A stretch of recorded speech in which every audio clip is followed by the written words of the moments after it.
Hello everyone, it's February 10th here in the Valley of the Heat Stroke, and you know what that means. That's right, it's the first full week of pitchers and catchers for Spring Training 2014. Now right off the bat, I have to explain why this video footage displays 2012 in the background, and the answer for that is quite simple. Last year, I decided I would no longer purchase consoles for my gaming experience, due in large part to having such a powerful PC for work tasks. I just couldn't justify gaming on consoles anymore because my experience on the PC was just so much greater in regard to visual appeal and frame rates, etc., as well as a lack of console exclusive titles, by and large. Now, having said that, I'll point out that the game I'm using to provide simulation is one of those exclusive titles. However, last year when I checked out the 2013 version, I decided it just wasn't enough of a difference from the previous year's version, so I didn't purchase that one. But now here we are with the PlayStation 4 and the Xbox One being released, and it's time to make that decision again. Frankly, I still don't think either console is going to perform as well as the PC system I'm running. But again, I find myself with the dilemma of whether or not to invest in one because of title exclusiveness. A decision made easier by the fact that the 2K series has been discontinued. There is another title coming from the makers of The Show, MLB The Show, but that's not scheduled for release until April 1st, and mental note, that's April Fool's Day, so that might not be an accurate report either. In any event, in order to prepare for this season, starting now as the players report, I decided to use the simulator I had on hand to present these video reports, and I'll cross the console decision bridge in April should I find it necessary. So now, without further ado, let's talk Arizona Diamondbacks baseball.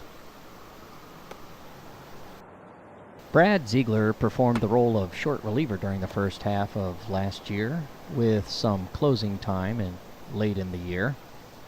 Brad can come in during the 7th or 8th inning and get you to the end of the ball game without feeling he's going to give up any runs. He throws from below the horizon and as an Under Armour, as it were, giving his pitches a somewhat unique look to opposing batters, whom he will likely face only once, maybe twice in any given game, or even a long series, if called upon within reason. Throwing in this fashion, he generates about 86 miles per hour on a ball that sometimes looks like it's not going to get up high enough into the strike zone at first, but apexes about halfway home, giving batters that second-guessing kind of moment that appears to catch them off guard a lot, especially when it sometimes cuts back down, just as suddenly on the back end and through the bottom of the strike zone, about halfway across the plate. So imagine it comes in and crosses the plate and then drops below the strike zone before it actually finishes crossing the plate. His off-speed stuff comes in more from a horizontal release, maybe even sidearm, and drifts up only slightly from the release point before tailing from right to left in the mid-70s, 74 or 75. So depending on how diligently he is throwing that pitch, it can look like an off-speed slider across the right or lower right portion of the plate as it comes in from right to left. Brad appeared in 78 games last year in relief and managed to hold off opposing teams en route to an 8-win season. This number may have been higher if he hadn't become so successful in the closing role often, very often, the second half of the season.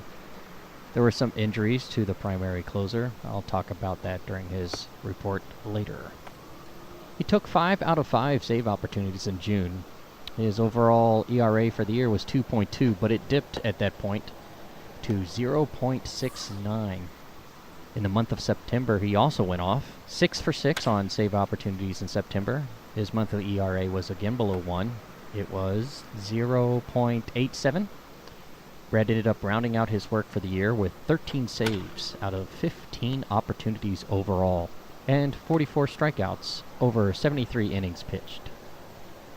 Defensively, Zeigler's throwing motion puts him into a ready position typically before the ball reaches the plate. His leg kind of drags up and into position just off the ground, so it has that look and feel of an infielder taking preparation steps at time of potential bat contact. You've probably seen it before as they take 2 or 3 steps into the throwing motion of the pitcher. He does this especially from the stretch. But even with no one on and using his full little mini wind-up, I'll call it, he's usually prepared. Though sometimes he seems to be stepping to the right off of his delivery when he does the wind-up. Like, for example, nobody's on, he's going to take a little half-step wind-up and oomph it in there, and he kind of falls large steps off to the right. But when he's got somebody on, he's more diligent about preparing himself and focusing on the pitch. So it seems to me that when he has runners on, he is mindful of them enough to get ready to play on the ball, slightly more so than when nobody's on. Brad seems to be in a similar position as Josh Colemanter in that he is very good at what he does, and it might seem wasteful to dedicate him as a closer, even though I like the idea, especially when you still have Putz. But maybe not. More on that in a moment. And having recently acquired Addison Reed from the American League Chicago White Sox, who himself had 40 saves as well last year, Zeigler's exact position in the bullpen seems up in the air. All in all, I think this spring bodes well for Brad. I look forward to seeing what he can do this year in whatever role Coach Gibson decides to use him in. And drawing upon Coach Harkey's experience with a pretty decent closer in New York last year, I think they'll get him into the perfect groove. In fact, I think the entire bullpen will find themselves in a perfect groove.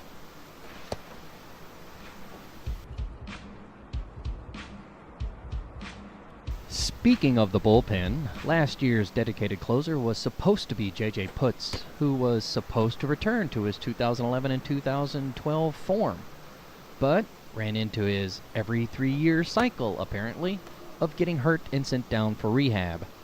JJ has been in the league over a decade now and has felt the ups and downs of being the dedicated closer a few times now. He can get you 30 to over 40 saves in a season when he remains healthy and is maintaining control over his pitches, or he can throw a 97-mile-an-hour fastball into the dirt 10 feet in front of home plate when he's not. Come to think of it, I believe in an early report I mentioned seeing Corbin throw for 97, but in hindsight that memory probably comes from watching Putz during the same game. I'm still not sure. Corbin does throw pretty fast, but like I said at the time, don't hold me to that memory. It's a little hazy. JJ's throwing motion from the stretch position lacks almost any follow-through of the body and seems to be almost completely reliant on arm motion for delivery, making it all the more puzzling that he does routinely generate mid-90s and up on his fastballs. That can't be the case, though, and given his size and rear leg kick, I imagine it's just the perfect transfer of potential energy into ball locomotion. He does throw an 85 to 88 mile an hour pitch down in the zone from time to time with little to no movement on it.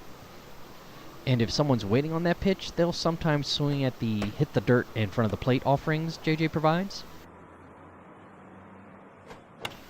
Some numbers from last year.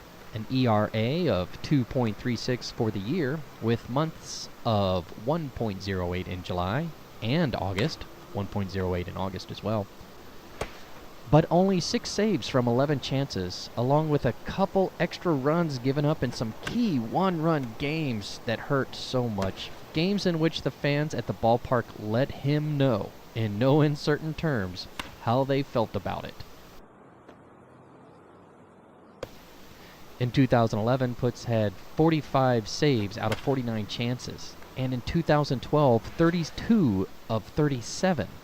If he can bounce back to that form and not delay 2 to 3 years to do it, as he has in the past when returning from injury, then he, along with Zeigler and the newly acquired Reed, should be one of the premier lockdown bullpens of the division from the 7th on.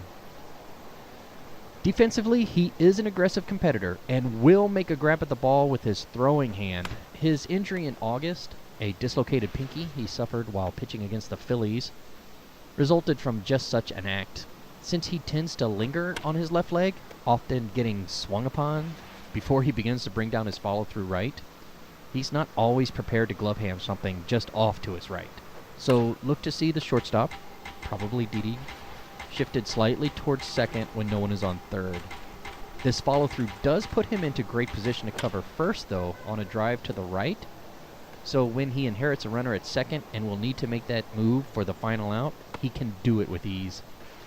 Again, with the acquisition of Reed to the bullpen, along with Zeigler's performance last year when Putz was hurt, Putz may be fighting for a spot. Or he may end up being a double switch guy in the late innings, depending on the situation.